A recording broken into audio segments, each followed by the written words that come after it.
राम निरंजन जी। परमात्मा एक है।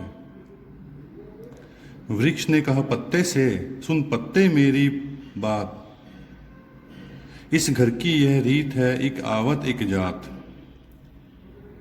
जिस प्रकार वृक्ष ने पत्ते से कहा कि इस संसार में जो आया है उसने जाना भी है, जिसका जन्म हुआ उसकी मृत्यु निश्चित है। इसी कारण तेरे पास जितना भी समय है प्रभु की भजन बंदगी कर, इसके सिवा और कुछ तेरे साथ नहीं जाएगा। बाद में शर्मिंदगी महसूस हो तो अभी से ही भजन सिमरन बंदे कर। हम देखो सत्संगों में जाते हैं, कथाओं में जाते हैं, वहां 4 तरह के व्यक्ति होते हैं। एक ऊंगे, दूसरा सूंगे, तीसरा चूंगे और चौथा डूंगे।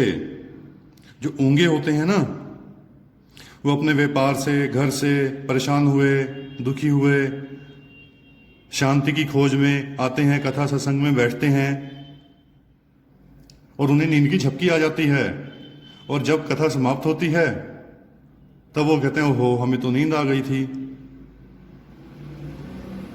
दूसरा सूंगे, जो हमेशा आते हैं, आकर देखते हैं आज वो नहीं आया, आज वो नहीं आया, आज उसने कैसे वस्त्र पहने हैं, उसने कैसे पहने हैं, सिर्फ यही सूंघते हैं। तीसरा चूंगे,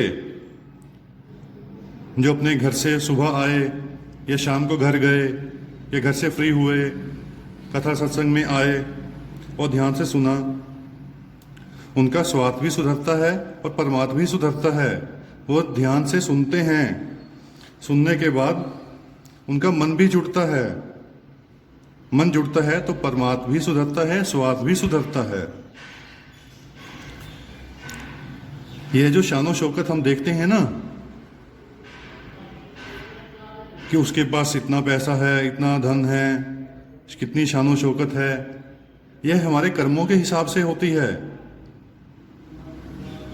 जैसे हमारे कर्म होंगे वैसा ही ये सब होगा। मगर ये जो अंदरूनी धन शोहरत होती है, ये हम सब में परमात्मा ने एक जैसी ही रखी है। किसी में कम या ज्यादा नहीं है, सभी में एक समान है।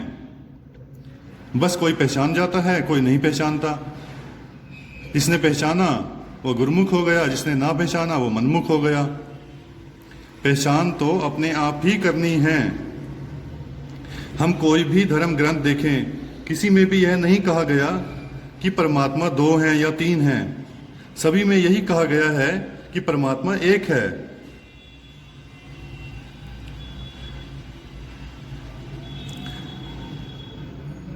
हम सबको यह मौका दिया गया है, हम सबके पास यही मौका है, इंसानी रूपी इस जन्म में आकर ही हम परमात्मा की खोज कर सकते हैं, परमात्मा को पा सकते हैं। संत महात्मा जो भी आते हैं, कोई अपनी बढ़ाई करवाने नहीं आते, वह सिर्फ हमें एक रास्ता दिखाने आते हैं कि हम उस रास्ते को पहचान सकें, उस सच्चे परमपिता परमात्मा को जान सकें। हम क्या करते हैं, उनके पीछे भागना शुरू हो जाते हैं, उनके पैरों में गिरना शुरू हो जाते हैं। वह सिर्फ हमें एक रास्ता दिखाने आते हैं। कहा जाता है जिस पौड़ी पे जो नर चूके, सो आए जाए दुख पाए। संत महात्मा कभी भी अपनी बड़ाई नहीं करवाते, वह सिर्फ एक उदाहरण बनकर आते हैं।